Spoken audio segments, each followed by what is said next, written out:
Como foi o fim do ministério do apóstolo Paulo? Nesse vamos ver com o pastor Osiel Gomes, presidente da Assembleia de Deus, em Tirirical, São Luís, Maranhão. O ministério dele começa rico, porque Paulo era de família rica, Sim. e termina pobre, abandonado, tuberculoso, sozinho. Meu Jesus. Aí, na prisão, capítulo 4 de 2 Timóteo, ele dá uma retrospectiva e diz assim: na minha primeira defesa, ninguém apareceu. Paulo foi abandonado por grandes companheiros do ministério. Paulo foi abandonado pela igreja. Na minha primeira defesa, ninguém apareceu. Se hoje Paulo fosse vivo, tem estatística aí, estatísticas, tantos pastores se suicidando nos Estados Unidos, tantos pastores se matando, mas você sabe o que é? Decepção não com o chamado, decepção com o próprio ministério que ele achava que ia dar o estilo de vida que ele queria. Porque eu tenho que saber que eu fui chamado para esse ministério, e nesse ministério eu não vou ter glória. Nesse ministério eu não vou ter status. Nesse ministério eu não vou ter nome. Vocês sabem qual é o maior problema? É que quando alguém entra para um ministério pensando que aqui é lugar para ser feliz. Muitos entram pensando que ministério é um lugar para se fazer. Esse era um pastor para ser um pastor mais decepcionado e triste no mundo. Meu Deus. Lógico, não é isso? Hoje tem pastor que se um membro, aí ele pergunta, se o membro criticar ele, ele adoece. Ele não aceita crítica. Ele não aceita opinião numa reunião. Eu estou errado? Não. Ele não aceita contrariedade na mensagem dele. Vou finalizar dizendo uma coisa, que tem muita gente me ouvindo, de muitos pastores. Eu entrei no ministério sabendo que eu vou ser criticado. Eu entrei no ministério sabendo que tem crente que não me ama.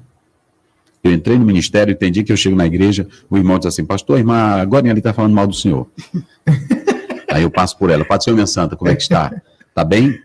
Porque ela não é o meu chamado. Meu Deus. Ela não é o meu chamado, vocês entenderam?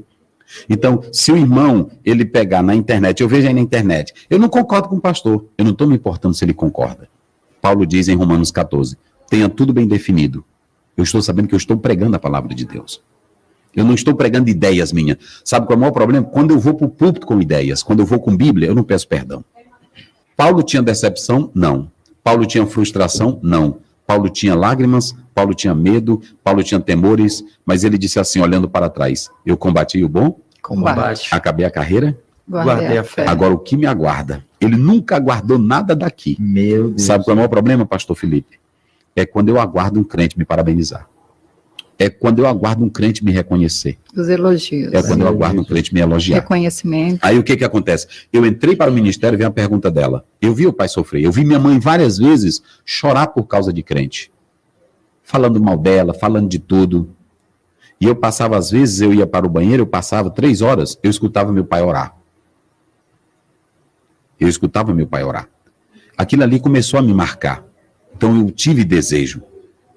Eu quando fui para o ministério, na época, não tinha ainda esse glamour que tem hoje. Não tinha nada disso. Inclusive, quando eu fui, era numa época, não vou citar o nome aqui dessa igreja, que é a terceira maior hoje do Brasil, mas quando eu fui, era a igreja que estava mais sendo ridicularizada, e quando eu passava na rua, de gravata, que eu sou de gravata. Aí o pessoal dizia: um pastor vagabundo, pastor sem vergonha.